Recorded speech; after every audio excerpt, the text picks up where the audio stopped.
Bueno, les dije que me iba a dar un gusto personal y profesional y quiero presentar a una colega, a una amiga mía, a una persona que además admiro porque realmente tiene, no solo es una periodista de aquellas, sino que además tiene una vocación que la lleva a escudriñar y a hacer lo que yo no puedo, que es sentarse horas y horas y horas y escribir largos libros que en general no solo son un éxito editorial, sino que además son imperdibles. María O'Donnell, ¿cómo estás, amiga? Qué linda, Nancy, ¿cómo andás? Vos haces un montón de cosas de las que yo sería incapaz. Pero obviamente, pero por eso mismo, pero yo admiro, igualmente lo admiro y no lo quiero hacer, ¿eh? No te preocupes. Como vos también, admirás que vaya a la tele y me peleé con cualquiera y vos no, tampoco tendrías No, muchas ganas no, de estar. pero por ejemplo, vos en gráfica, a vos sos muy buena en gráfica también. Sí, me encanta escribir cuando tengo tiempo, y es cierto, pero yo soy expulsiva, entonces cada cosa, cada dato que me entero no puedo evitar sentarme y escribirlo. Para hacer un libro tenés que guardar un montón de No. datos durante un montón de tiempo, y yo esa sensación, yo engordaría kilos, mira, muchos más de los que me como ahora. Bueno, María, vamos sobre lo tuyo, porque la verdad me pondría a hablar con vos de todo. Pero vamos a lo que nos importa y es a tratar de acercarle a nuestros oyentes un poquito de tu último libro, ¿no? Que es un libro al cual vos trabajaste y muchísimo, como haces con todos, pero esta es la primera vez que es un libro que es como una especie de remake del anterior, ¿no? Total. Es rarísimo, porque es un libro que ocurrió después que había publicado el primer libro sobre el Por- secuestro de los Bon, y me sumergí de vuelta en la historia como si hubiese sido la primera vez por la cantidad de material de esta historia tan extraordinaria que es el secuestro de los hermanos Bon allá por el 75, por el cual Montoneros cobra 60 millones de dólares, que hoy serían más de 300 millones de dólares actualizados por inflación. Exacto. Por la inflación que también hay en dólares. Quiero decir, linda gente, porque nos quejamos de la nuestra, pero los dólares también se devalúan. Así que del 75 acá, de 60 fueron 300. Ahora bien, ¿cómo fue que empezó? Digo, a ver, contale un poco a la gente, para aquellos que quizás nunca han Total. leído ni siquiera el anterior, ¿no? ¿Qué van a encontrar en este Born y Quieto?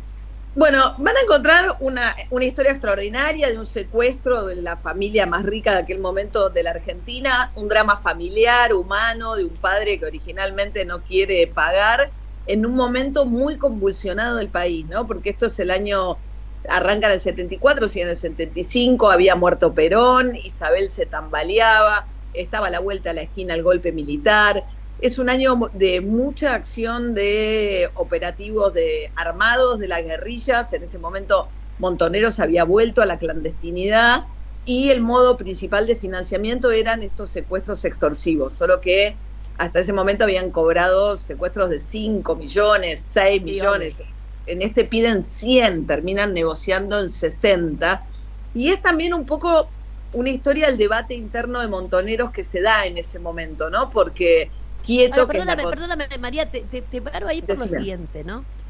Montoneros, obviamente, digamos, salía a hacer secuestros extorsivos, que es una actividad básicamente criminal desde todo punto de vista, no es ideológica, criminal, es conseguir plata, pero en un debate interno también que tiene que ver cómo financiar la política, que es algo que es un debate que continúa hasta hoy.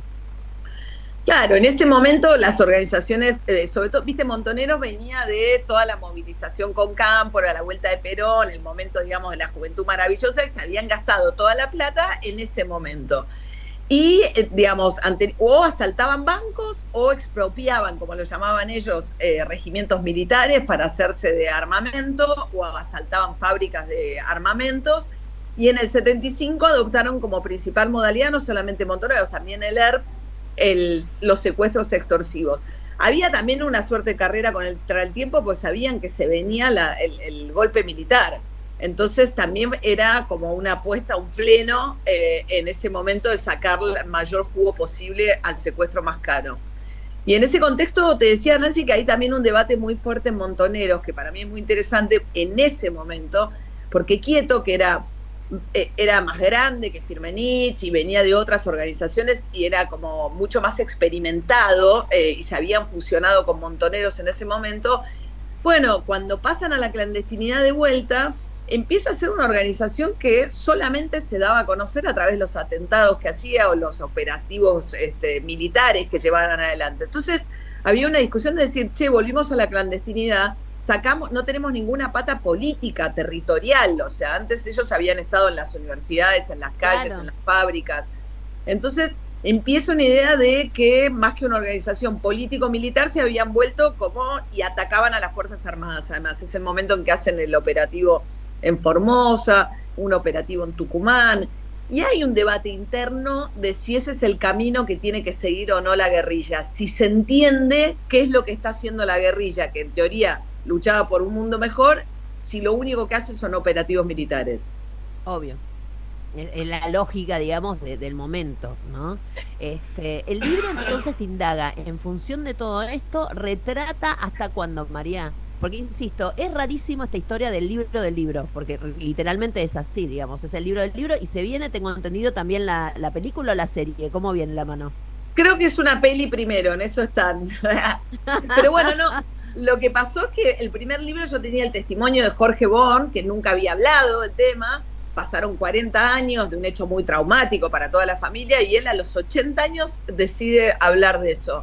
Yo dije, bueno, ya está, publico el libro y me llama el hijo de uno de los negociadores del lado Bon y me cuenta que su padre había sido uno de los negociadores y que había desgrabado porque había soñado con escribir un libro sobre esta historia, pero nunca le habían dado permiso a los Bon para que lo publicara, y tenía 350 páginas desgrabadas de cómo había sido la negociación. Y entonces a partir de eso yo también descubro qué rol específicamente tuvo Quieto, que era la contraparte, aparece Quieto como el coprotagonista, y algo muy interesante que es hasta dónde Jorge Bon, hijo, fue artífice de su propia liberación, pasándole data a los montoneros, organizando los pagos, o sea, él es el que lleva, yo con el primer libro me daba la sensación de que había sido así, había cosas que él decía que iban en esa dirección, pero a partir de las desgrabaciones es impresionante. O sea que redescubriste y obviamente editaste nuevamente entonces este libro que es una segunda parte y no tanto, pero que obviamente ya mismo, porque ya me llegó, me voy a sentar a leer algún fin de semana de estos que esté un poco más tranquila, Claro, María. sí, Porque vos esto que estás amerita. trabajando tan poco, Nancy. Exactamente, pero tengo tiempo para los libros bien escritos, porque ese es el otro tema. María O'Donnell, que es periodista, que a la mañana tiene de acá en más en Radio Urbana. Buenísimo, María, estamos liderando los ratings, Es María. espectacular, Nancy. Somos Dos dos minas. mujeres, dos minas liderando los ratings de la mañana de la FM, chicos, hay que decirlo esto en los programas periodísticos, así que Tenenbaum, te queremos, 60 años tenés, feliz cumpleaños, pero acá estamos nosotras. No, me encanta, me encanta, me encanta que esté pasando Así eso que, con nuestros as- programas. exactamente, así que bueno, te agradezco muchísimo y obviamente estamos ahí para leer el libro. Yo cuando lo termine de leer voy a hacer yo mi propia reseña, porque obviamente uno de los detalles que hay que tener en cuenta es que muchas veces los libros periodísticos son lo que se llamaban los sin tambú.